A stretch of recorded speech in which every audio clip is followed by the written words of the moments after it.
ਸਤਿ ਸ਼੍ਰੀ ਅਕਾਲ ਵਿਦਿਆਰਥੀਓ। ਅੱਜ ਅਰਥਸ਼ਾਸਤਰ ਦਾ ਇੱਕ ਨਵਾਂ topic sustainable economic development part ਪਹਿਲਾ ਲੈ ਕੇ ਤੁਹਾਡੇ ਸਾਹਮਣੇ ਆਏ ਹਾਂ। ਸਸਟੇਨੇਬਲ ਡਿਵੈਲਪਮੈਂਟ ਅਰਥਾਤ ਧਾਰਨੀ ਵਿਕਾਸ। ਧਾਰਨੀ ਵਿਕਾਸ ਕੀ ਹੈ, ਇਸ ਦੇ ਬਾਰੇ ਅਸੀਂ ਗੱਲ ਕਰਾਂਗੇ। ਇਹਦੇ ਦੋ ਭਾਗ ਹਨ ਬੇਟਾ। ਅਸੀਂ ਇਹਨਾਂ ਦੋਨੋਂ ਭਾਗਾਂ ਦੇ ਵਿੱਚ ਸਸਟੇਨੇਬਲ ਇਕਨੋਮਿਕ ਡਿਵੈਲਪਮੈਂਟ ਜਿਹੜੀ ਹੈ ਉਹਦੇ ਬਾਰੇ ਗੱਲਬਾਤ ਕਰਾਂਗੇ। ਅਰਥਸ਼ਾਸਤਰੀਆਂ ਨੇ ਲਗਭਗ ਪਿਛਲੇ 20 ਸਾਲਾਂ ਤੋਂ ਆਰਥਿਕ ਵਿਕਾਸ ਦੀ ਇੱਕ ਨਵੀਂ ਧਾਰਨਾ ਵਿਕਸਿਤ ਕੀਤੀ ਹੈ, ਜਿਸ ਨੂੰ ਅਸੀਂ ਧਾਰਨੀ ਵਿਕਾਸ ਕਹਿੰਦੇ ਹਾਂ, ਯਾਨੀ ਸਸਟੇਨੇਬਲ ਡਿਵੈਲਪਮੈਂਟ। ਧਾਰਨਿਕ ਵਿਕਾਸ ਦਾ ਅਰਥ ਹੈ ਕਿ ਇੱਕ ਅਰਥ ਵਿਵਸਥਾ ਦੀ ਅਸਲ ਆਮਦਨੀਆਂ, ਉਤਪਾਦਨ ਅਤੇ ਆਰਥਿਕ ਕਲਿਆਣ ਵਿੱਚ ਇਸ ਪ੍ਰਕਾਰ ਦਾ ਵਾਧਾ ਹੋਣਾ ਚਾਹੀਦਾ ਹੈ ਕਿ ਵਾਤਾਵਰਣ ਸੰਰਖਣ ਅਤੇ ਜੀਵਨ ਦੀ ਗੁਣਵੱਤਾ ਬਰਕਰਾਰ ਰਹੇ, ਜਿਸ ਨਾਲ ਵਰਤਮਾਨ ਅਤੇ ਆਉਣ ਵਾਲੀ ਪੀੜ੍ਹੀ ਯਾਨੀ ਫਿਊਚਰ ਜਨਰੇਸ਼ਨ ਜਿਹੜੀ ਹੈ ਉਸ ਨੂੰ ਅਧਿਕਤਮ ਸ਼ੁੱਧ ਲਾਭ ਪ੍ਰਾਪਤ ਹੋ ਸਕੇ। ਯਾਨੀ ਇਸ ਤੋਂ ਦੇਖੀ ਤੇ ਧਾਰਨੀ ਵਿਕਾਸ ਸਾਡੇ ਸਾਹਮਣੇ ਕੀ ਹੋ ਕੇ ਨਿਕਲਿਆ ਕਿ ਉਸ ਤਰੀਕੇ ਦਾ ਵਿਕਾਸ ਜਿਹੜਾ ਅਜੋਕੇ ਸਮੇਂ ਅਤੇ ਆਉਣ ਵਾਲੀ ਪੀੜ੍ਹੀਆਂ ਵਾਸਤੇ ਵੀ ਲਾਭਦਾਇਕ ਹੋਏ, ਇਸ ਵਿਕਾਸ ਨੂੰ ਅਸੀਂ ਧਾਰਨੀ ਵਿਕਾਸ ਦਾ ਨਾਮ ਦਿੱਤਾ ਹੈ। ਅੱਗੇ ਗੱਲ ਕਰਦੇ ਹਾਂ meaning of sustainable development. Ki meaning ਹੈ ਬੇਟਾ? ਧਾਰਨੀ ਵਿਕਾਸ ਆਰਥਿਕ ਵਿਕਾਸ ਦੀ ਉਹ ਪ੍ਰਕਿਰਿਆ ਹੈ ਜਿਸ ਦਾ ਉਦੇਸ਼ ਪ੍ਰਾਕ੍ਰਿਤਿਕ ਸਾਧਨਾ ਅਤੇ ਵਾਤਾਵਰਣ ਨੂੰ ਬਿਨਾਂ ਹਾਨੀ ਪਹੁੰਚਾਏ ਵਰਤਮਾਨ ਅਤੇ ਦੇਸ਼ ਦੀਆਂ ਪੀੜ੍ਹੀਆਂ ਦੋਹਾਂ ਦੇ ਜੀਵਨ ਦੀ ਗੁਣਵੱਤਾ ਨੂੰ ਬਣਾਈ ਰੱਖਣਾ ਹੈ। ਅਰਥਾਤ ਦੇਸ਼ 'ਚ ਵਿਕਾਸ ਇਸ ਤਰੀਕੇ ਦਾ ਵਿਕਾਸ ਕੀਤਾ ਜਾਣਾ ਚਾਹੀਦਾ ਹੈ ਜਿਹਦੇ ਨਾਲ ਵਾਤਾਵਰਣ ਨੂੰ ਵੀ ਨੁਕਸਾਨ ਨਾ ਪਹੁੰਚੇ ਅਤੇ ਅਜੋਕੀ ਪੀੜ੍ਹੀ ਔਰ ਆਉਣ ਵਾਲੀ ਭਵਿੱਖ ਦੀ ਪੀੜ੍ਹੀ ਦੋਨਾਂ ਦੀ ਗੁਣਵੱਤਾ ਦੀ ਲਾਈਫ ਦੀ ਜਿਹੜੀ ਗੁਣਵੱਤਾ ਹੈ, ਜੀਵਨ ਦੀ ਗੁਣਵੱਤਾ ਹੈ, ਉਸ ਨੂੰ ਬਣਾਇਆ ਜਾ ਸਕੇ, ਉੱਚ ਵਿਕਾਸ ਕੀਤਾ ਜਾ ਸਕੇ। ਰਾਬਰਟ ਰੋਪਿਟੋ ਦੀ ਇੱਕ ਡੈਫੀਨੇਸ਼ਨ ਹੈ, ਉਹ ਬੜਾ ਕਲੀਅਰ ਦੱਸਦੀ ਹੈ, ਧਾਰਨੀ ਵਿਕਾਸ ਦਾ ਅਰਥ ਵਿਕਾਸ ਦੀ ਉਸ ਰਣਨੀਤੀ ਹੈ ਜੋ ਸਭ ਪ੍ਰਕਿਰਤਿਕ, ਮਨੁੱਖੀ, ਵਿੱਤੀ ਅਤੇ ਭੌਤਿਕ ਸਾਧਨਾਂ ਦਾ ਸੰਪਤੀ ਅਤੇ ਆਰਥਿਕ ਕਲਿਆਣ ਵਿੱਚ ਦੀਰਘਕਾਲੀਨ ਵਾਧਾ ਕਰਨ ਲਈ ਪ੍ਰਬੰਧ ਕਰਦੀ ਹੈ। ਦੇਖੋ ਇਹ ਡੈਫੀਨੇਸ਼ਨ ਬਹੁਤ ਇੰਪੋਰਟੈਂਟ ਹੈ, ਆਪਣੇ ਆਪ 'ਚ ਸਾਰੀ ਹੀ ਸਸਟੇਨੇਬਲ ਡਿਵੈਲਪਮੈਂਟ ਦੀ ਕੰਡੀਸ਼ਨਸ ਨੂੰ ਕਲੀਅਰ ਸਾਹਮਣੇ ਕਰ ਦਿੰਦੀ ਹੈ। Sustainable development is a development strategy that manages all natural resources and human resources as well as financial and physical assets for increasing long-term wealth and well-being. Robert ਰਿਪੈਟੋ। ਬੇਟਾ exam ਦੇ ਵਿੱਚ ਕਈ ਵਾਰੀ ਡੈਫੀਨੇਸ਼ਨ ਵੀ ਪੁੱਛੀ ਜਾਂਦੀ ਹੈ, ਇੱਕ ਨੰਬਰ ਦੇ ਕੁਐਸਚਨ ਦੇ ਵਿੱਚ ਤੁਸੀਂ ਇਹਦੀ ਡੈਫੀਨੇਸ਼ਨ ਦਾ ਆਨਸਰ ਦੇ ਸਕਦੇ ਹੋ। ਅੱਗੇ ਗੱਲ ਕਰੀਏ ਅਸੀਂ ਤੇ ਰਾਬਰਟ ਸ਼ੈਲੇ ਦੀ ਕੀ ਡੈਫੀਨੇਸ਼ਨ ਹੈ। ਰਾਬਰਟ ਸ਼ੈਲੇ ਧਾਰਮਿਕਤਾ ਤੋਂ ਭਾਵ ਇਹ ਸੁਨਿਸ਼ਚਿਤ ਕਰਨ ਨਾਲ ਹੈ ਕਿ ਵਰਤਮਾਨ ਪੀੜ੍ਹੀ ਦੀ ਤਰ੍ਹਾਂ ਭਵਿੱਖ ਦੀ ਪੀੜ੍ਹੀ ਵੀ ਸੰਪੰਨ ਹੋਵੇ ਅਤੇ ਇਹ ਸੰਪੰਨਤਾ ਸਮੇਂ ਦੇ ਨਾਲ ਨਾਲ ਜਾਰੀ ਰਹੇ। ਯਾਨੀ ਕੱਲੀ ਇਹੀ ਜਨਰੇਸ਼ਨ ਜਿਹੜੀ ਹੈ ਉਹੀ ਆਪ ਨੂੰ ਰਿਚੈਸਟ ਨਾ ਬਣੇ, ਇਹੀ ਸਾਰੇ ਸੰਸਾਧਨਾਂ ਦੀ ਵਰਤੋਂ ਨਾ ਕਰੇ, ਬਲਕਿ ਇਹ ਵੀ ਸੁਨਿਸ਼ਚਿਤ ਕਰਨਾ ਜ਼ਰੂਰੀ ਹੈ ਕਿ ਵਰਤਮਾਨ ਪੀੜ੍ਹੀ ਦੀ ਤਰ੍ਹਾਂ ਭਵਿੱਖ ਦੀ ਪੀੜ੍ਹੀ ਵੀ ਜਿਹੜੀ ਹੈ ਇਹਨਾਂ ਸਾਧਨਾਂ ਤੋਂ ਲਾਭ ਲੈ ਸਕੇ, ਯਾਨੀ ਉਹ ਵੀ ਇਸ ਸਾਧਨ ਨੂੰ ਸਹੀ ਤਰੀਕੇ ਵਰਤ ਸਕੇ। ਜੇ ਅਸੀਂ ਕਿਤੇ ਅੱਜ ਹੀ ਸਾਧਨਾਂ ਦਾ ਉਪਯੋਗ ਕਰਕੇ ਸਭ ਖਤਮ ਕਰ ਦੇਵਾਂਗੇ ਤੇ ਆਉਣ ਵਾਲੀ ਜਿਹੜੀ ਜਨਰੇਸ਼ਨ ਹੈ ਉਹ ਉਸ ਦਾ ਸਹੀ ਪ੍ਰਯੋਗ ਨਹੀਂ ਕਰ ਸਕੇਗੀ, ਉਹਨਾਂ ਕੋਲ ਉਹ ਉਪਯੋਗ ਕਰਨ ਲਈ ਕੁਝ ਬਚੇਗਾ ਹੀ ਨਹੀਂ। ਇਸੇ ਤਰੀਕੇ ਨਾਲ ਵਿਸ਼ਵ ਬੈਂਕ ਦੀ ਰਿਪੋਰਟ ਦੇ ਅਨੁਸਾਰ ਧਾਰਨੀ ਵਿਕਾਸ ਤੋਂ ਭਾਵ ਵਿਕਾਸ ਦੀ ਉਸ ਪ੍ਰਕਿਰਿਆ ਤੋਂ ਹੈ ਜੋ ਭਵਿੱਖ ਦੀ ਪੀੜ੍ਹੀ ਦੀ ਲੋੜਾਂ ਨੂੰ ਪੂਰੀ ਕਰਨ ਦੀ ਯੋਗਤਾ ਨੂੰ ਬਿਨਾਂ ਕਿਸੇ ਹਾਨੀ ਪਹੁੰਚਾਏ ਵਰਤਮਾਨ ਪੀੜ੍ਹੀ ਦੀ ਲੋੜਾਂ ਨੂੰ ਪੂਰਾ ਕਰਦੇ। ਦੇਖੋ ਇੱਥੇ ਵੀ ਉਹੀ ਗੱਲ ਹੈ ਕਿ ਵਰਤਮਾਨ ਪੀੜ੍ਹੀ ਦੀ ਲੋੜਾਂ ਨੂੰ ਤਾਂ ਪੂਰੀ ਕਰਨੀ ਹੈ, ਲੇਕਿਨ ਉਹਨੂੰ ਵਾਤਾਵਰਣ ਨੂੰ ਬਿਨਾਂ ਨੁਕਸਾਨ ਪਹੁੰਚਾਏ ਤਾਂ ਕਿ ਉਹ ਆਉਣ ਵਾਲੀ ਪੀੜ੍ਹੀ ਦੀ ਜਿਹੜੀ ਲੋੜਾਂ ਹੈ ਉਹਨੂੰ ਵੀ ਪੂਰਾ ਕਰ ਸਕਦੀ ਹੋਵੇ। ਮੈਨੂੰ ਆਸ ਹੈ ਕਿ ਤੁਹਾਨੂੰ ਇਸ ਤੋਂ ਧਾਰਨੀ ਵਿਕਾਸ ਦੀ ਮੁੱਢਲੀ ਜਾਣਕਾਰੀ ਜਿਹੜੀ ਹੈ ਉਹ ਕਲੀਅਰ ਹੋ ਗਈ ਹੋਵੇਗੀ। ਅੱਗੇ ਗੱਲ ਕਰਦੇ ਹਾਂ ਫੀਚਰਸ ਆਫ ਸਸਟੇਨੇਬਲ ਡਿਵੈਲਪਮੈਂਟ, ਯਾਨੀ ਧਾਰਨੀ ਵਿਕਾਸ ਦਾ ਉਦੇਸ਼ ਕੀ ਹੈ, ਮੰਤਵ ਕੀ ਹੈ। ਦੇਖੋ ਸਭ ਤੋਂ ਪਹਿਲਾ ਮੰਤਵ ਸਾਡੇ ਸਾਹਮਣੇ ਆਉਂਦਾ ਹੈ, ਉਹ ਹੈ ਪ੍ਰਾਕ੍ਰਿਤਿਕ ਸਾਧਨਾਂ ਦਾ ਕੁਸ਼ਲ ਪ੍ਰਯੋਗ। ਯਾਨੀ ਜਿਹੜੇ ਕੁਦਰਤ ਨੇ ਸਾਨੂੰ ਸਾਧਨ ਦਿੱਤੇ ਨੇ, ਨੈਚੁਰਲ ਰਿਸੋਰਸਿਸ ਸਾਡੇ ਕੋਲ ਨੇ, ਉਹਨਾਂ ਦਾ ਸਹੀ ਤਰੀਕੇ ਨਾਲ ਉਹਨਾਂ ਦਾ ਸਹੀ ਪ੍ਰਯੋਗ, ਕੁਸ਼ਲ ਪ੍ਰਯੋਗ ਕਰਨਾ ਹੈ। ਧਾਰਨੀ ਆਰਥਿਕ ਵਿਕਾਸ ਦਾ ਇਹ ਅਰਥ ਨਹੀਂ ਹੈ ਕਿ ਪ੍ਰਾਕਿਰਤਿਕ ਸਾਧਨਾਂ ਦਾ ਪ੍ਰਯੋਗ ਹੀ ਨਾ ਕੀਤਾ ਜਾਏ, ਬਲਕਿ ਇਸ ਦਾ ਅਰਥ ਤਾਂ ਇਹ ਹੈ ਕਿ ਪ੍ਰਾਕਿਰਤਿਕ ਸਾਧਨਾਂ ਅਤੇ ਵਾਤਾਵਰਣ ਦਾ ਇਸ ਕੁਸ਼ਲਤਾਪੂਰਵਕ ਪ੍ਰਯੋਗ ਕੀਤਾ ਜਾਵੇ ਜਿਸ ਦੇ ਸਿੱਟੇ ਵਜੋਂ ਦੀਰਘਕਾਲੀਨ ਸ਼ੁੱਧ ਪ੍ਰਾਪਤੀਆਂ ਜਿਵੇਂ ਕਿ ਆਮਦਨ ਅਤੇ ਰੁਜ਼ਗਾਰ ਦੇ ਵਿੱਚ ਵਾਧਾ ਹੋਵੇ, ਗਰੀਬੀ ਹਟਾਓ, ਜੀਵਨ ਪੱਧਰ ਵਿੱਚ ਵਾਧਾ ਆਦਿ ਦੇ ਟੀਚੇ ਪ੍ਰਾਪਤ ਹੋ ਸਕਣ। ਇਹ ਹੈ ਧਾਰਨੀ ਵਿਕਾਸ ਦਾ ਮੁੱਖ ਉਦੇਸ਼, ਪ੍ਰਾਕਿਰਤਿਕ ਸਾਧਨਾਂ ਦਾ ਕੁਸ਼ਲ ਪ੍ਰਯੋਗ। ਅਗਲੇ ਪੁਆਇੰਟ ਦੀ ਗੱਲ ਕਰੀਏ ਤਾਂ ਭਵਿੱਖ ਦੀ ਪੀੜ੍ਹੀ ਦੀ ਜੀਵਨ ਦੀ ਗੁਣਵੱਤਾ ਵਿੱਚ ਕਮੀ ਨਾ ਹੋਵੇ। ਇਹ ਵਿਕਾਸ ਇਸ ਤਰੀਕੇ ਦਾ ਹੋਣਾ ਚਾਹੀਦਾ ਹੈ ਕਿ ਆਉਣ ਵਾਲੀ ਪੀੜ੍ਹੀ ਦੇ ਜੀਵਨ ਦੀ ਗੁਣਵੱਤਾ 'ਚ ਕਮੀ ਨਾ ਹੋਵੇ। ਜੇ ਅਸੀਂ ਅੱਜ ਹੀ ਸਾਰੇ ਨੈਚੁਰਲ ਰਿਸੋਰਸਿਸ ਖਤਮ ਕਰ ਦਿਆਂਗੇ ਤਾਂ ਭਵਿੱਖ ਵਾਲੀ ਆਉਣ ਵਾਲੀ ਪੀੜ੍ਹੀ ਕਿਸ ਤਰੀਕੇ ਉਹਨਾਂ ਦਾ ਪ੍ਰਯੋਗ ਕਰ ਸਕੇ, ਉਸ ਕੋਲ ਤਾਂ ਵਰਤਣ ਲਈ ਕੁਝ ਬਚੇਗਾ ਹੀ ਨਹੀਂ। ਧਾਰਨੀ ਵਿਕਾਸ ਦਾ ਉਦੇਸ਼ ਵਰਤਮਾਨ ਪੀੜ੍ਹੀ ਦੇ ਜੀਵਨ ਪੱਧਰ 'ਚ ਵਾਧਾ ਕਰਨ ਲਈ ਪ੍ਰਾਕਿਰਤਿਕ ਸਾਧਨਾਂ ਅਤੇ ਵਾਤਾਵਰਣ ਦੇ ਇਸ ਪ੍ਰਕਾਰ ਪ੍ਰਯੋਗ ਕਰਨ ਨਾਲ ਹੈ ਜਿਸ ਦੇ ਸਿੱਟੇ ਵਜੋਂ ਭਵਿੱਖ ਦੀ ਪੀੜ੍ਹੀ ਦੀ ਜੀਵਨ ਦੀ ਗੁਣਵੱਤਾ ਵਿੱਚ ਕੋਈ ਕਮੀ ਨਾ ਹੋਵੇ, ਉਸ ਦਾ ਜੀਵਨ ਵੀ ਜੋ ਸੁਖਾਲਾ ਹੋਵੇ, ਉਹ ਵੀ ਸਹੀ ਤਰੀਕੇ ਨਾਲ ਉਹਨਾਂ ਨੈਚੁਰਲ ਰਿਸੋਰਸਿਸ ਦਾ ਆਨੰਦ ਮਾਣ ਸਕੇ। ਅੱਗੇ ਗੱਲ ਕਰਦੇ ਹਾਂ ਪ੍ਰਦੂਸ਼ਣ ਵਿੱਚ ਵਾਧਾ ਨਾ ਹੋ। ਦੇਖੋ ਅੱਜ ਦੇ ਸਮੇਂ ਦੀ ਸਭ ਤੋਂ ਵੱਡੀ ਪ੍ਰੋਬਲਮ ਜਿਹੜੀ ਉਹ ਪ੍ਰਦੂਸ਼ਣ ਦੀ ਹੈ, ਪੋਲਿਊਸ਼ਨ ਦੀ ਹੈ। ਪੋਲਿਊਸ਼ਨ ਕਰਕੇ ਸਾਰਾ ਵਾਤਾਵਰਣ ਸਾਡਾ ਜੋ ਹੈ ਖਰਾਬ ਹੋ ਰਿਹਾ ਹੈ। ਧਾਰਨੀ ਵਿਕਾਸ ਵਿੱਚ ਉਹਨਾਂ ਕਾਰਜਾਂ ਦਾ ਸਮਰਥਨ ਨਹੀਂ ਕਰਦਾ ਹੈ ਜੋ ਵਰਤਮਾਨ ਜੀਵਨ ਪੱਧਰ ਤੇ ਉੱਚੀ ਸਥਿਤੀ ਨੂੰ ਬਣਾਏ ਰੱਖਣ ਲਈ ਪ੍ਰਾਕਿਰਤਿਕ ਸਾਧਨਾਂ ਅਤੇ ਵਾਤਾਵਰਣ ਦੇ ਲਈ ਹਾਨੀਕਾਰਕ ਸਿੱਧ ਹੁੰਦੇ ਹਨ। ਇਸ ਧਾਰਨਾ ਦੇ ਅਨੁਸਾਰ ਉਹਨਾਂ ਆਰਥਿਕ ਕਾਰਜਾਂ ਨੂੰ ਨਹੀਂ ਕੀਤਾ ਜਾਣਾ ਚਾਹੀਦਾ ਹੈ ਜੋ ਪ੍ਰਦੂਸ਼ਣ ਨੂੰ ਵਧਾਉਂਦੇ ਹਨ ਅਤੇ ਭਵਿੱਖ ਦੀ ਪੀੜ੍ਹੀ ਦੇ ਜੀਵਨ ਗੁਣਵੱਤਾ ਨੂੰ ਘੱਟ ਕਰਦੇ ਹਨ।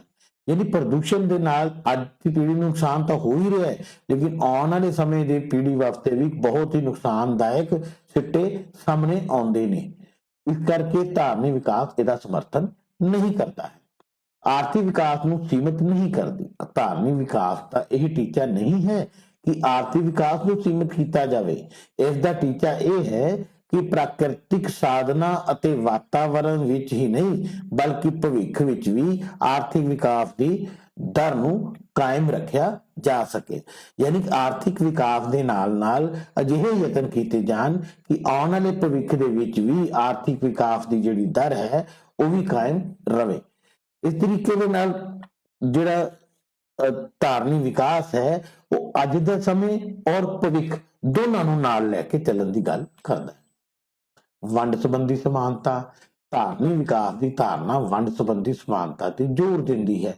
ਭਾਵ ਭਿੰਨ ਪੀੜ੍ਹੀਆਂ ਦੇ ਵਿਚਕਾਰ ਇੰਟਰਜਨਰੇਸ਼ਨ ਅਤੇ ਇੱਕ ਹੀ ਪੀੜ੍ਹੀ ਦੇ ਅੰਦਰ ਇੰਟਰਜਨਰੇਸ਼ਨ ਸਮਾਨਤਾ ਨੂੰ ਮਹੱਤਵ ਦਿੰਦੀ ਹੈ।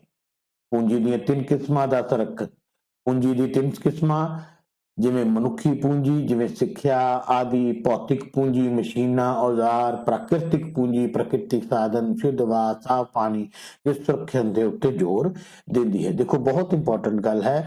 ਧਾਰਨੀ ਵਿਕਾਸ ਦਾ ਅਰਥ ਹੈ ਕਿ ਮਨੁੱਖੀ ਪੂੰਜੀ ਦਾ ਵੀ ਸੰਰਖਣ ਕੀਤਾ ਜਾਵੇ, ਪ੍ਰਾਕਿਰਤਿਕ ਪੂੰਜੀ ਦਾ ਵੀ ਖਿਆਲ ਰੱਖਿਆ ਜਾਵੇ, ਭੌਤਿਕ ਪੂੰਜੀ ਨੂੰ ਵੀ ਸਹੀ ਤਰੀਕੇ ਨਾਲ ਯੂਜ਼ ਕੀਤਾ ਜਾਵੇ। ਫੋਰ ਐਗਜ਼ਾਮਪਲ ਜੇ ਅੱਜ ਅਸੀਂ ਸਾਰੇ ਜਿਹੜਾ ਹੈ ਕਰੂਡ ਆਇਲ ਜਾਂ ਅਸੀਂ ਸਾਰੇ ਰਿਸੋਰਸਿਸ ਜਿਹੜੇ ਨੈਚੁਰਲ ਰਿਸੋਰਸਿਸ ਨੂੰ ਯੂਜ਼ ਕਰ ਲਾਂਗੇ, ਉਹਨਾਂ ਨੂੰ ਜ਼ਿਆਦਾ ਜ਼ਰੂਰਤ ਤੋਂ ਜ਼ਿਆਦਾ ਯੂਜ਼ ਕਰ ਲਾਂਗੇ ਤੇ ਆਉਣ ਵਾਲੇ ਸਮੇਂ ਦੀ ਭਵਿੱਖ ਦੀ ਪੀੜ੍ਹੀ ਵਾਸਤੇ ਵਰਤਣ ਲਈ ਕੋਈ ਵੀ ਰਿਸੋਰਸ ਅਵੇਲੇਬਲ ਨਹੀਂ ਹੋਏਗਾ। ਇਸ ਲਈ ਧਾਰਨੀ ਵਿਕਾਸ ਜਿਹੜਾ ਹੈ ਉਹ ਇਹਨਾਂ 3 ਤਰ੍ਹਾਂ ਦੀ ਪੂੰਜੀ ਦੇ ਸੁਰੱਖਣ ਦੇ ਉੱਤੇ ਜ਼ੋਰ ਦਿੰਦਾ ਹੈ। ਅੱਗੇ ਗੱਲ ਕਰੀਏ ਧਾਰਨੀ ਵਿਕਾਸ ਦੀ ਲੋੜ ਅਤੇ ਮਹੱਤਵ। ਧਾਰਨੀ ਵਿਕਾਸ ਦੀ ਲੋੜ ਕਿਉਂ ਹੈ ਅਤੇ ਇਸ ਦਾ ਮਹੱਤਵ ਕੀ ਹੈ? ਇਹ ਬਹੁਤ ਇੰਪੋਰਟੈਂਟ ਗੱਲ ਹੈ। ਕਿਉਂ ਅਸੀਂ ਸਸਟੇਨੇਬਲ ਡਿਵੈਲਪਮੈਂਟ ਦੀ ਗੱਲ ਕਰ ਰਹੇ ਹਾਂ? ਕਿਉਂ ਸਾਰਾ ਵਿਸ਼ਵ ਜਿਹੜਾ ਹੈ ਉਹ ਧਾਰਨੀ ਵਿਕਾਸ ਦੀ ਗੱਲ ਕਰ ਰਿਹਾ ਹੈ? ਵਿਸ਼ਵ ਵਿਕਾਸ ਰਿਪੋਰਟ 2005 ਦਾ ਇਹ ਸੁਝਾਅ ਹੈ ਕਿ ਧਾਰਨੀ ਵਿਕਾਸ ਨੂੰ ਸੁਨਿਸ਼ਚਿਤ ਕਰਨ ਲਈ ਸਿਰਫ ਆਰਥਿਕ ਵਾਧੇ ਵੱਲ ਹੀ ਨਹੀਂ ਬਲਕਿ ਵਾਤਾਵਰਣ ਸੰਬੰਧੀ ਅਤੇ ਸਮਾਜਿਕ ਮੁੱਦਿਆਂ ਵੱਲ ਧਿਆਨ ਦੇਣ ਦੀ ਵਧੇਰੇ ਲੋੜ ਹੈ। ਧਾਰਨੀ ਵਿਕਾਸ ਦੀ ਲੋੜ ਅਤੇ ਮਹੱਤਵਪੂਰਨ ਰੂਪ ਨਾਲ ਹੇਠ ਲਿਖਿਆ ਕਾਰਨ ਕਰਕੇ ਹੈ। ਇਨ ਪੁਆਇੰਟ ਨੂੰ ਅਸੀਂ ਨਜ਼ਰ ਆਉਂਦੇ ਨੇ ਕਿ ਜਿਸ ਵਿੱਚ ਅਸੀਂ ਕਹਿ ਸਕਦੇ ਹਾਂ ਕਿ ਕਿਉਂ ਜ਼ਰੂਰਤ ਹੈ ਧਾਰਨੀ ਵਿਕਾਸ ਦੀ। ਗਰੀਬੀ ਘੱਟ ਹੋ ਰਹੀ ਹੈ, ਫਿਰ ਵੀ ਇੱਕ ਚੁਣੌਤੀ ਹੈ। ਨੋ ਡਾਊਟ ਭਾਵੇਂ ਪਹਿਲੇ ਨਾਲੋਂ ਗਰੀਬੀ ਤੇ ਰੇਖਾ ਤੇ ਥੱਲੇ ਰਹਿਣ ਵਾਲੇ ਲੋਕਾਂ ਦੀ ਗਿਣਤੀ ਘਟੀ ਹੈ, ਪਰ ਅੱਜ ਵੀ ਦੁਨੀਆ ਦੇ ਵਿੱਚ ਬਹੁਤ ਗਰੀਬੀ ਹੈ। ਵਧੇਰੇ ਗਰੀਬੀ ਵਿੱਚ ਰਹਿਣ ਵਾਲੇ ਲੋਕਾਂ ਦੇ ਪ੍ਰਤੀਸ਼ਤ ਵਿੱਚ ਕਾਫੀ ਕਮੀ ਆਈ ਹੈ। ਸੰਨ 1990 ਪਿੱਛੋਂ ਭਾਰਤ ਅਤੇ ਚੀਨ ਦੇ ਦੋਹਾਂ ਦੇਸ਼ਾਂ ਵਿੱਚ ਗਰੀਬ ਲੋਕਾਂ ਦੀ ਸੰਖਿਆ ਵਿੱਚ ਕਮੀ ਤਾਂ ਆਈ ਹੈ, ਪਰੰਤੂ ਅਫਰੀਕਾ, ਪੂਰਬ ਏਸ਼ੀਆ, ਦੱਖਣੀ ਏਸ਼ੀਆ ਵਰਗੇ ਦੇਸ਼ਾਂ ਵਿੱਚ ਅਜੇ ਵੀ ਸੰਸਾਰ ਦੇ ਅਤੀ ਗਰੀਬ ਲੋਕਾਂ ਦਾ 2/3 ਹਿੱਸਾ ਰਹਿੰਦਾ ਹੈ। ਇਹਨਾਂ ਦੇਸ਼ਾਂ ਵਿੱਚ ਗਰੀਬੀ ਹਟਾਉਣ ਲਈ ਧਾਰਨੀ ਵਿਕਾਸ ਦੀ ਜ਼ਰੂਰਤ ਹੈ। ਅੱਜ ਵੀ ਵਿਸ਼ਵ ਦੇ ਬਹੁਤ ਗਰੀਬ ਦੇਸ਼ ਐਸੇ ਹਨ ਜਿਨ੍ਹਾਂ ਦੇਸ਼ਾਂ ਦੇ ਲੋਕਾਂ ਕੋਲ ਪੀਣ ਲਈ ਸਹੀ ਪਾਣੀ ਨਹੀਂ ਹੈ, ਖਾਣ ਲਈ ਭੋਜਨ ਨਹੀਂ ਹੈ, ਔਰ ਉਹਨਾਂ ਦੇ ਲਈ ਵੀ ਧਾਰਨੀ ਵਿਕਾਸ ਦੀ ਜ਼ਰੂਰਤ ਹੈ। ਅਸਮਾਨਤਾ ਵੱਧ ਰਹੀ ਹੈ, ਇਨਇਕੁਐਲਿਟੀ ਵਾਈਡਨਿੰਗ।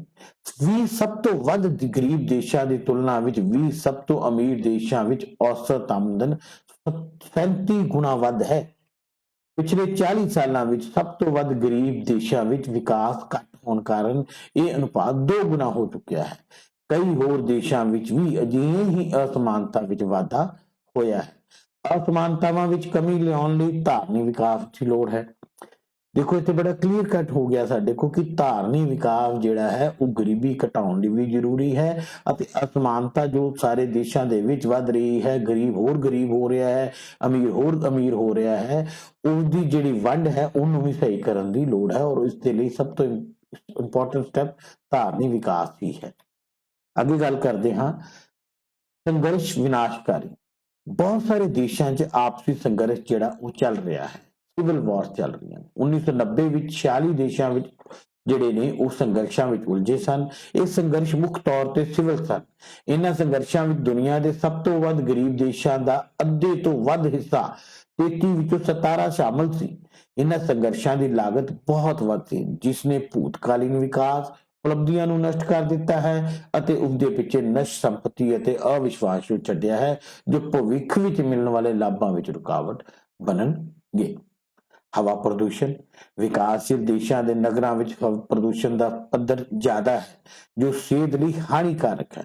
ਭਰੋਸੇਯੋਗ ਸੂਤਰਾਂ ਅਨੁਸਾਰ ਤਾਪਮਾਨ ਵਿੱਚ ਪਰਿਵਰਤਨ ਕੀਤੇ ਬਿਨਾਂ ਕਾਰਬਨ ਡਾਈਆਕਸਾਈਡ ਨੂੰ ਸੋਖਣ ਦੀ ਥਾਂ ਬਾਇਓਸਫੀਅਰ ਦੀ ਸ਼ਕਤੀ ਘੱਟ ਹੋ ਗਈ ਹੈ।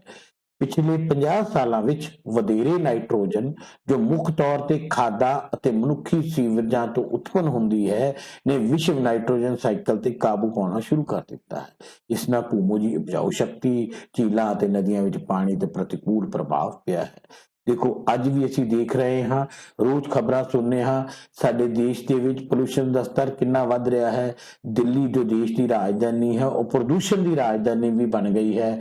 ਬੰਬੇ ਦੇ ਵਿੱਚ ਪ੍ਰਦੂਸ਼ਣ ਦਾ ਸਤਰ ਬਹੁਤ ਵੱਧ ਗਿਆ ਹੈ। ਇਸੇ ਤਰੀਕੇ ਨਾਲ ਹੋਰ ਕਈ ਸ਼ਹਿਰ ਜਿਹੜੇ ਭਾਰਤ ਦੇ ਹਨ ਉਹ ਪ੍ਰਦੂਸ਼ਣ ਦੀ ਗਰਦ ਦੇ ਵਿੱਚ ਆ ਗਏ ਹਨ। ਸੋ ਪ੍ਰਦੂਸ਼ਣ ਵੀ ਜਿਹੜਾ ਹੈ ਇਹਨੂੰ ਖਤਮ ਕਰਨ ਦੇ ਲਈ ਵੀ ਧਾਰਨੀ ਵਿਕਾਸ ਦੀ ਬਹੁਤ ਜ਼ਿਆਦਾ ਜ਼ਰੂਰਤ ਹੈ। ਤਾਜ਼ਾ ਪਾਣੀ ਅਤੇ ਤੇਜ਼ੀ ਨਾਲ ਦੁਰਲਭਤਾ। ਤਾਜ਼ੇ ਪਾਣੀ ਦੀ ਉਪਭੋਗ ਵੀ ਤੇਜ਼ੀ ਨਾਲ ਵੱਧ ਹੈ। ਜਿਉਂ-ਜਿਉਂ ਜਨਸੰਖਿਆ ਵੱਧ ਰਹੀ ਹੈ, ਤਿਉਂ-ਤਿਉਂ ਤਾਜ਼ੇ ਪਾਣੀ ਦੀ ਜ਼ਰੂਰਤ ਵੀ ਵੱਧ ਰਹੀ ਹੈ, ਪਰੰਤੂ ਕਈ ਹਿੱਸਿਆਂ ਦੇ ਇਸ ਦੀ ਉਪਲਬਧਤਾ ਬਹੁਤ ਘੱਟ ਰਹੀ ਹੈ। ਇਸ ਤਰ੍ਹਾਂ ਪਾਣੀ ਦੀ ਬਿਹਤਰ ਸੰਰਖਣ ਅਤੇ ਇਸ ਦੀ ਵੰਡ ਬਹੁਤ ਜ਼ਰੂਰੀ ਹੈ ਅਤੇ ਮਹੱਤਵਪੂਰਨ ਹੈ। ਇਸ ਲਈ ਧਾਰਨੀ ਵਿਕਾਸ ਦਾ ਮਹੱਤਵ ਹੈ। ਤੁਸੀਂ ਸੁਣਿਆ ਹੋਵੇਗਾ ਖਬਰਾਂ ਦੇ ਵਿੱਚ ਕਿ ਰਾਜ ਸਾਡੇ ਦੇਸ਼ ਦੇ ਵਿੱਚ ਹੀ ਕਈ ਰਾਜ ਐਸੇ ਹਨ ਜਿਨ੍ਹਾਂ 'ਚ ਭੂਮੀ ਦਾ ਸਤਰ ਬਹੁਤ ਥੱਲੇ ਚਲਾ ਗਿਆ ਹੈ। ਜੇ ਪੰਜਾਬ ਰਾਜ ਦੀ ਗੱਲ ਵੀ ਕਰੀਏ ਤੇ ਪੰਜਾਬ ਰਾਜ ਦੇ ਵਿੱਚ ਵੀ ਭੂਮੀ ਜਲ ਦਾ ਜਿਹੜਾ ਸਤਰ ਹੈ ਉਹ ਕਈ ਜਗ੍ਹਾ ਤੇ 700 ਫਿਟ ਤੋਂ ਵੀ ਜ਼ਿਆਦਾ ਚਲਾ ਗਿਆ ਹੈ।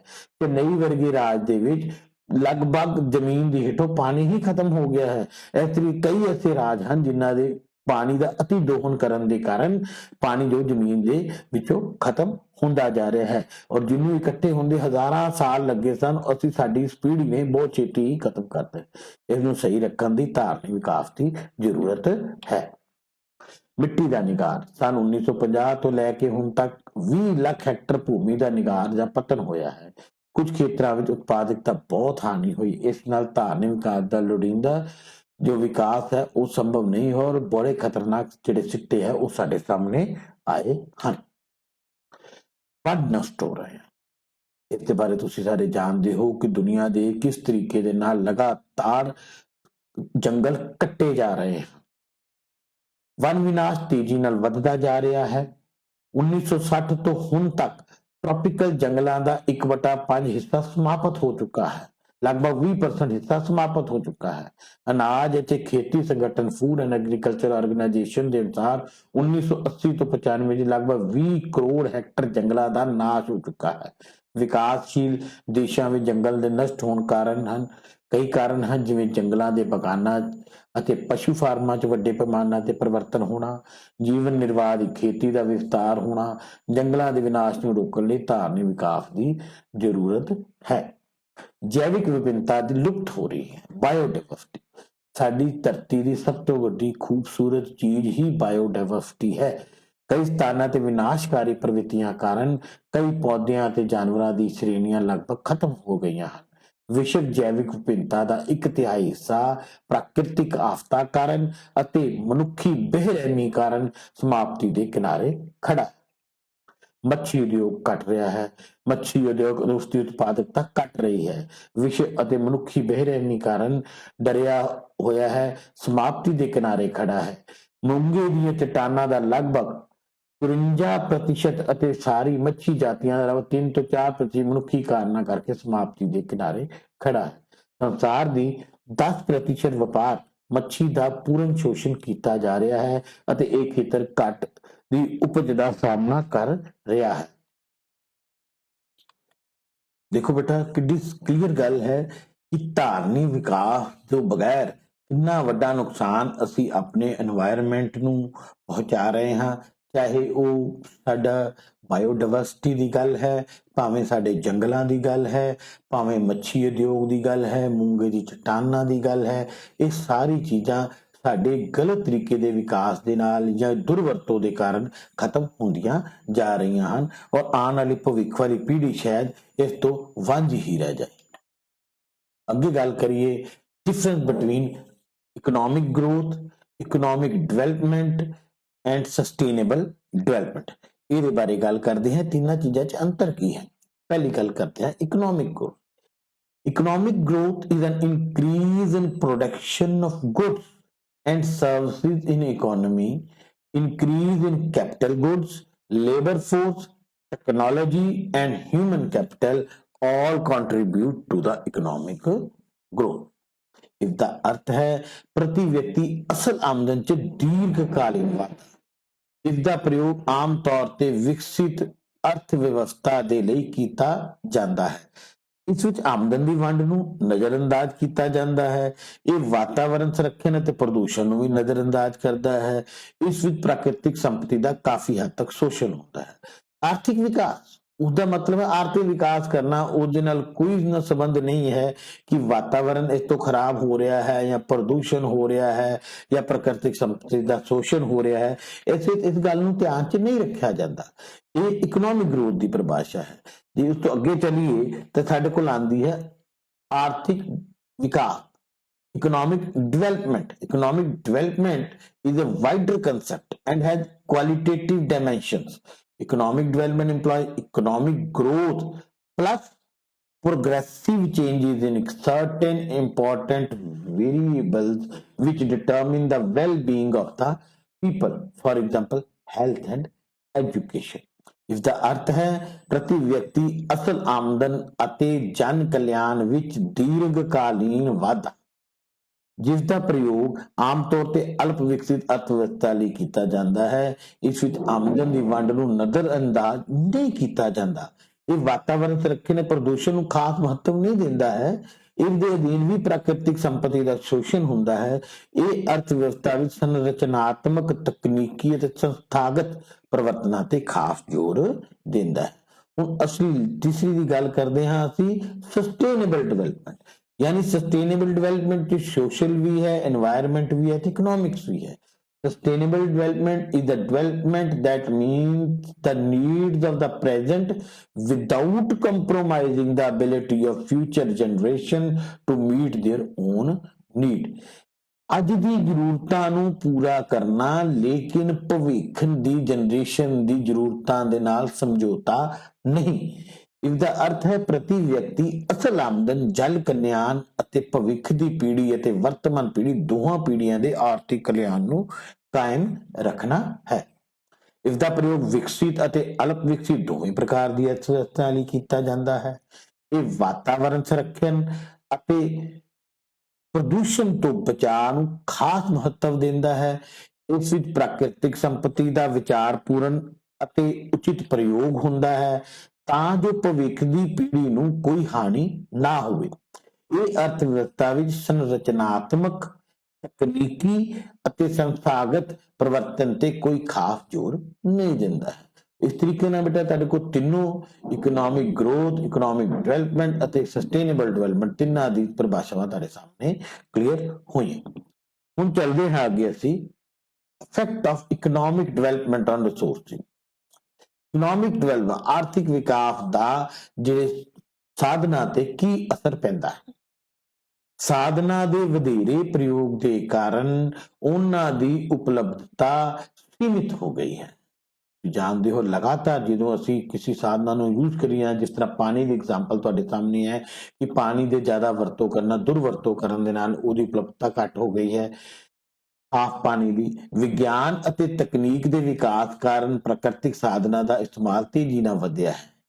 ਸਥਿਤੀ ਇਹ ਹੈ ਕਿ ਅਸੀਂ ਕਈ ਕੀਮਤੀ ਪ੍ਰਾਕਿਰਤਿਕ ਸਾਧਨਾਂ ਦਾ ਬਹੁਤ ਜ਼ਿਆਦਾ ਸ਼ੋਸ਼ਣ ਕਰ ਰਹੇ ਹਾਂ ਅਤੇ ਕੁਝ ਹੱਦ ਤੱਕ ਹੀ ਇਹਨਾਂ ਦਾ ਇਸਤੇਮਾਲ ਪੂਰੀ ਤਰ੍ਹਾਂ ਨਹੀਂ ਹੋ ਰਿਹਾ ਅਤੇ ਉਹਨਾਂ ਦਾ ਵਿਅਰਥਤਾ ਦਾ ਦੁਰਉਪਯੋਗ ਹੋ ਰਿਹਾ ਹੈ। ਯਾਨੀ ਉਹ ਪ੍ਰਾਕਿਰਤਿਕ ਸਾਧਨ ਜਿਹੜੇ ਪ੍ਰਕਿਰਤੀ ਦੁਆਰਾ ਸਾਨੂੰ ਮਿਲੇ ਹਨ, ਜਿਨ੍ਹਾਂ ਨੂੰ ਅਸੀਂ ਬੜੇ ਸਹੀ ਤਰੀਕੇ ਨਾਲ ਯੂਜ਼ ਕਰਨਾ, ਉਸ ਦਾ ਅਸੀਂ ਦੁਰਵਰਤੋਂ ਕਰ ਰਹੇ ਹਾਂ, ਜਿਸ ਕਾਰਨ ਉਹਨਾਂ ਦਾ ਵਿਅਰਥ ਹੋ ਰਹੇ ਹਨ, ਯਾਨੀ ਵੇਸਟ ਕਰ ਰਹੇ ਹਾਂ ਉਸ ਪਦਾਰਥਾਂ ਨੂੰ, ਜਿਸ ਤੇ ਕਿ ਅਸੀਂ ਉਹਨਾਂ ਨੂੰ ਸਹੀ ਤਰੀਕੇ ਯੂਜ਼ ਕਰਨਾ ਸੀ, ਅਸੀਂ ਉਹਨਾਂ ਦਾ ਦੁਰਉਪਯੋਗ ਕਰ ਰਹੇ ਹਾਂ। Causes of over utilization of resource. ਹੁਣ ਕੀ ਕਾਰਨ ਹੈ ਜਿਸ ਕਰਕੇ ਜਿਹੜੇ ਰਿਸੋਰਸ ਹੈ ਉਹਨਾਂ ਦੀ ਓਵਰ ਯੂਟਿਲਾਈਜੇਸ਼ਨ ਕੀਤੀ ਜਾ ਰਹੀ ਹੈ। ਪਹਿਲਾ, ਤੇਜ਼ੀ ਨਾਲ ਵੱਧਦੀ ਜਨਸੰਖਿਆ। ਤੁਸੀਂ ਸਾਰੇ ਜਾਣਦੇ ਹੋ ਸਾਡੇ ਸਾਰੇ ਵਿਸ਼ਵ ਦੀ ਜਨਸੰਖਿਆ ਲਗਭਗ ਬਹੁਤ ਤੇਜ਼ੀ ਨਾਲ ਵੱਧ ਰਹੀ ਹੈ ਔਰ ਲਗਭਗ 700 ਕਰੋੜ ਦੇ ਪਾਰ ਜਾ ਚੁੱਕੀ ਹੈ। ਜਨਸੰਖਿਆ ਦੇ ਦ੍ਰਿਸ਼ਟੀ ਨਾਲ ਚੀਨ ਅਤੇ ਭਾਰਤ ਮੋਹਰੇ ਹਨ। 1947 ਸੁਤੰਤਰਤਾ ਦੇ ਸਮੇਂ ਸਾਡੀ ਜਨਸੰਖਿਆ ਜੋ ਸਿਰਫ 33 ਕਰੋੜ ਸੀ, ਉਹ ਅੱਜ ਵੱਧ ਕੇ 140 ਕਰੋੜ ਹੋ ਗਈ ਹੈ। ਇਸ ਤੋਂ ਵੱਧਦੀ ਜਨਸੰਖਿਆ ਲੋੜਾਂ ਨੂੰ ਪੂਰਤੀ ਲਈ ਦਬਾਅ ਪ੍ਰਕਿਰਤੀ ਸਾਧਨਾਂ ਤੇ ਹੀ ਪੈਂਦਾ ਹੈ ਅਤੇ ਉਹਨਾਂ ਦਾ ਸ਼ੋਸ਼ਣ ਹੁੰਦਾ ਹੈ। ਆਫਟਰ ਆਲ, ਜਿੰਨੀ ਜਨਸੰਖਿਆ ਵੱਧ ਰਹੀ ਹੈ, ਉਹ ਜਨਸੰਖਿਆ ਨੂੰ ਹਰ ਚੀਜ਼ਾਂ ਦੀ ਜ਼ਰੂਰਤ ਹੈ ਔਰ ਉਹਦਾ ਭਾਰ ਕਿੱਥੇ ਪੈਂਦਾ ਹੈ? ਪ੍ਰਾਕਿਰਤਿਕ ਸਾਧਨਾਂ ਤੇ, ਜਿਸ ਕਰਕੇ ਉਹਨਾਂ ਦੀ ਓਵਰ ਯੂਟਿਲਾਈਜੇਸ਼ਨ ਕੀਤੀ ਜਾਂਦੀ ਹੈ। ਉੱਚਾ ਜੀਵਨ ਪੱਧਰ। ਪਿਛਲੇ ਕਈ ਸਾਲਾਂ ਤੋਂ ਲੋਕਾਂ ਦਾ ਜੀਵਨ ਪੱਧਰ ਵਿੱਚ ਸੁਧਾਰ ਹੋਇਆ ਹੈ। ਇਸ ਨਾਲ ਉਪਭੋਗਤਾ ਵਸਤੂਆਂ ਦੀ ਮੰਗ ਵਧੀ ਹੈ। ਇਸ ਦਾ ਪ੍ਰਤੱਖ ਪ੍ਰਭਾਵ ਸਾਧਨਾਂ ਦੇ ਵਧੇਰੇ ਸ਼ੋਸ਼ਣ ਦੇ ਰੂਪ 'ਚ ਪਿਆ ਹੈ। ਪਾਪੂਲੇਸ਼ਨ ਦੇ ਵਧਣ ਦੇ ਨਾਲ, ਲੋਕਾਂ ਦੀ ਆਮਦਨ ਵਧਣ ਦੇ ਨਾਲ, ਲੋਕਾਂ ਦੇ ਜੀਵਨ ਪੱਧਰ 'ਚ ਸੁਧਾਰ ਹੋਣ ਦੇ ਨਾਲ ਲੋਕਾਂ 'ਚ ਚੀਜ਼ਾਂ ਦੀ ਡਿਮਾਂਡ ਜ਼ਿਆਦਾ ਵਧੀ ਹੈ ਔਰ ਜ਼ਿਆਦਾ ਚੀਜ਼ਾਂ ਨੂੰ ਬਣਾਉਣ ਦੇ ਲਈ ਉਦਯੋਗਾਂ ਦੁਆਰਾ ਪ੍ਰਾਕਿਰਤਿਕ ਸਾਧਨਾਂ ਦਾ ਜੋ ਓਵਰ ਯੂਟਿਲਾਈਜੇਸ਼ਨ, ਉਹਦਾ ਸ਼ੋਸ਼ਣ ਕੀਤਾ ਜਾ ਰਿਹਾ ਹੈ। ਉਦਯੋਗਿਕ ਵਿਕਾਸ ਅਤੇ ਆਧੁਨਿਕੀਕਰਨ। ਜ਼ਿਆਦਾ ਬਿਜਲੀ ਪੈਦਾ ਕਰਨ ਅਤੇ ਉਦਯੋਗਿਕ ਵਿਕਾਸ ਦੇ ਲਈ ਪਥਰਾਟ ਬਾਲਣ ਯਾਨੀ ਕੋਲਾ ਆਦਿ, ਜਾਂ ਦੂਸਰੇ ਪਾਸੇ ਕਹੀਏ ਕਿ ਕਰੂਡ ਆਇਲ, ਜਿਹਨੂੰ ਅਸੀਂ ਪੈਟਰੋਲ ਕਹਿੰਦੇ ਹਾਂ, ਡੀਜ਼ਲ ਕਹਿੰਦੇ ਹਾਂ, ਦਾ ਪ੍ਰਯੋਗ ਲਗਾਤਾਰ ਵੱਧ ਰਿਹਾ ਹੈ। ਪਥਰਾਟ ਬਾਲਣ ਦੇ ਭੰਡਾਰ ਸੀਮਤ ਹਨ। ਜੇਕਰ ਇਹਨਾਂ ਵਰਤਮਾਨ ਪੱਧਰ ਤੇ ਪ੍ਰਯੋਗ ਹੁੰਦਾ ਰਿਹਾ ਤਾਂ ਇਹ ਬਾਲਣ ਬਹੁਤ ਹੀ ਜਲਦੀ ਸਮਾਪਤ ਹੋ ਜਾਣਗੇ, ਜਿਸ ਦਾ ਵਿਸ਼ਵ ਅਰਥ ਵਿਵਸਥਾ ਤੇ ਬਹੁਤ ਹੀ ਬੁਰਾ ਅਸਰ ਪਵੇਗਾ। ਅੱਗੇ ਗੱਲ ਕਰੀਏ ਭੂਮੀ ਤੇ ਦਬਾਅ। ਅਨਾਜ ਦੀ ਵਧਦੀ ਹੋਈ ਮੰਗ ਨੂੰ ਪੂਰਾ ਕਰਨ ਦੇ ਲਈ ਜੰਗਲਾਂ ਦੇ ਵੱਡੇ ਖੇਤਰ ਨੂੰ ਕੱਟ ਕੇ ਖੇਤੀ ਯੋਗ ਬਣਾਇਆ ਜਾ ਰਿਹਾ। ਜਿੰਨੀ ਜ਼ਿਆਦਾ ਪਾਪੂਲੇਸ਼ਨ ਵੱਧ ਰਹੀ ਹੈ, ਉਨੀ ਅਨਾਜ ਦੀ ਮੰਗ ਵੀ ਜੋ ਹੈ ਵੱਧ ਰਹੀ ਹੈ ਤੇ ਇੰਨੀ ਵੱਡੀ ਪਾਪੂਲੇਸ਼ਨ ਦੀ ਅਨਾਜ ਦੀ ਮੰਗ ਨੂੰ ਪੂਰਾ ਕਰਨ ਦੇ ਲਈ ਵੱਡੇ ਵੱਡੇ ਜੰਗਲ ਜਿਹੜੇ ਨੇ ਉਹ ਖਤਮ ਕੀਤੇ ਜਾ ਰਹੇ ਨੇ, ਚਾਰਾਗਾਹਾਂ ਬਣਾਈ ਜਾ ਰਹੀਆਂ ਨੇ, ਜਿਸ ਕਰਕੇ ਕਈ ਸ਼ਹਿਰਾਂ ਅਤੇ ਕਸਬਿਆਂ ਵਿੱਚ ਜੰਗਲਾਂ ਨੂੰ ਕੱਟ ਕੇ ਮਕਾਨ ਅਤੇ ਉਦਯੋਗ ਲਗਾਏ ਜਾ ਰਹੇ ਨੇ। ਲੱਕੜੀ ਦਾ ਪ੍ਰਯੋਗ ਇਹਨਾਂ ਦੇ ਨਿਰਮਾਣ ਲਈ ਕੀਤਾ ਜਾ ਰਿਹਾ ਹੈ। ਇਸ ਦੇ ਨਾਲ ਜੰਗਲਾਂ ਨੂੰ ਕੱਟ ਕੇ ਬਾਲਣ ਦੀ ਲੱਕੜੀ ਦੀ ਜ਼ਰੂਰਤਾਂ ਵੀ ਪੂਰੀਆਂ ਕੀਤੀਆਂ ਜਾਣ। ਇਹ ਵੀ ਸਾਧਨਾਂ ਦਾ ਸੀਮਿਤ ਉਪਲਬਧਤਾ ਦਾ ਮੁੱਖ ਕਾਰਨ ਹੈ। ਇਸੇ ਕਰਕੇ ਜਿਵੇਂ ਪਹਿਲੇ ਜ਼ਿਕਰ ਕੀਤਾ ਸੀ, ਲਗਭਗ 20 ਤੋਂ 25% ਜਿਹੜੇ ਜੰਗਲ ਹਨ ਉਹ ਸਾਡੇ ਸਮਾਜ ਤੋਂ ਖਤਮ ਹੋ ਚੁੱਕੇ ਹਨ ਔਰ ਆਉਣ ਵਾਲੇ ਸਮਾਂ ਦੂਰ ਨਹੀਂ ਜਦੋਂ ਅਸੀਂ ਜੰਗਲਾਂ ਨੂੰ ਤਰਸਾਂਗੇ ਔਰ ਸਾਰਾ ਵਿਸ਼ਵ ਇੱਕ ਰੇਗਿਸਤਾਨ ਦੇ ਰੂਪ 'ਚ ਸਾਡੇ ਸਾਹਮਣੇ ਆਏਗਾ, ਜਿਸ ਕਰਕੇ ਬਹੁਤ ਸਾਰੀਆਂ ਤਰਾਸਦੀਆਂ ਵੀ ਸਾਡੇ ਸਾਹਮਣੇ ਆ ਰਹੀਆਂ, ਭਾਵੇਂ ਹੜ੍ਹ ਦੇ ਰੂਪ 'ਚ ਹਨ ਜਾਂ ਕਿਸੇ ਹੋਰ ਰੂਪ ਦੇ ਵਿੱਚ। ਪਾਣੀ ਦੀ ਵਿਅਰਥਤਾ, ਵੇਸਟੇਜ ਆਫ ਵਾਟਰ। ਪਾਣੀ ਸਾਡੇ ਜੀਵਨ ਦਾ ਇੱਕ ਮਹੱਤਵਪੂਰਨ ਅੰਗ ਹੈ। ਪਾਣੀ ਦੀ ਵੱਡੀ ਮਾਤਰਾ ਵਿੱਚ ਪ੍ਰਯੋਗ ਸਿੰਚਾਈ, ਉਦਯੋਗ ਅਤੇ ਘਰੇਲੂ ਉਪਯੋਗ ਲਈ ਹੋ ਰਿਹਾ ਹੈ। ਜਨਸੰਖਿਆ ਦੀ ਵਾਧਾ ਵੀ ਪਾਣੀ ਦੀ ਲੋੜ ਨੂੰ ਵਧਾ ਰਿਹਾ ਹੈ, ਜਿਸ ਕਰਕੇ ਪਾਣੀ ਦੀ ਉਪਲਬਧਤਾ ਘਟ ਰਹੀ ਹੈ।